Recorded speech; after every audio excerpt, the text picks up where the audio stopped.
டே மச்சான் யாரா அவன் அப்படிங்கிற மாதிரி தப்பே கரெக்டாக பண்ணுற முதல் நாளாக மட்டும்தான் இருப்பேன். ஏன் தெரியுமா? காலையில் லேட்டாக எழுந்திரிக்கிறது, அலாரம் வச்ச டைமுக்கு எழுந்திரிக்காமல் அலாரத்தை ஆஃப் பண்ணிட்டு தூங்குறது, இப்படி நான் பண்ணுற தப்புக்கு கணக்கே கிடையாது.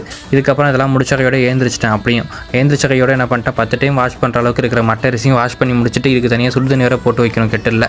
போட்டு வச்சு சுடுதண்ணியும் போட்டு ஃபில் பண்ணி வச்சுட்டு திரும்ப ரைஸ் குக்கரில் வச்சுட்டேன். இதில் என்ன ஒரு பெனிஃபிட்னா, இது 1 மணி நேரம் வேகும். அது ஒன்று தான் பெரிய பெனிஃபிட்.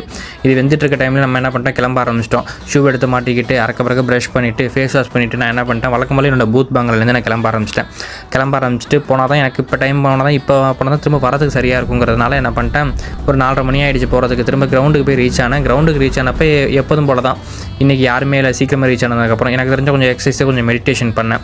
இதெல்லாம் பண்ணி முடிச்சுட்டு போகலான்னு நினச்சப்போ தான் எனக்கு ஒரு ஐடியா வந்துச்சு, பக்கத்தில் ஜிம் ஒன்று இருக்குது, ஏன் அங்கே போகக்கூடாது அப்படின்னு சொல்லிட்டு சரி போய் கொஞ்சம் விசிட் தான் பண்ணுவோன்னு போகிறப்ப தான் பார்த்தா கொஞ்சம் நல்லா தான் இருந்துச்சு. யாருமே இல்லைன்னு சொல்லவே தேவையில்லை அப்படின்னு சொல்லிட்டு எனக்கு தெரிஞ்ச கொஞ்சம் எக்ஸசைஸ் பண்ணி முடிச்ச கையோட நானும் கிரவுண்ட்லேருந்து எக்ஸிட் ஆக ஆரம்பிச்சிட்டேன். ஏன்னா இப்போ போனால் தான் நேரம் சரியாக இருக்கும் அப்படின்னு சொல்லிட்டு. ஏன்டா நேரம்னு சொல்கிறேன்னு நினைக்காதீங்க, ஏன்னா எனக்கு ஆஃபீஸ்க்கு போகணும். ஒரு வழியாக பூத் பங்களா ரீச் ஆகிட்டேன். ரீச் ஆன காலோட ஷூ தூக்கி போட்டுட்டு உடனே மட்டும் சாப்பாட போய் செக் பண்ணேன். சாப்பாடு எப்படி ரெடியாக இருக்குன்னு தெரியும், பட் ரெடி பண்ண சாப்பாடு அப்படியே விடாமல் ஒரு ஃபில்டர் போட்டு வடிகட்டி முடிச்சிட்டேன். வடிகட்டி முடிச்ச கையோட என்ன பண்ணிட்டேன், கொஞ்சம் கம்மங்களும் ஊறுகாய் இருந்துச்சு, அதை கொஞ்சம் சாப்பிட்டு முடிச்ச கையோட நான் லஞ்ச் பாக்ஸுக்கு ரெடி பண்ண ஆரம்பிச்சிட்டேன்.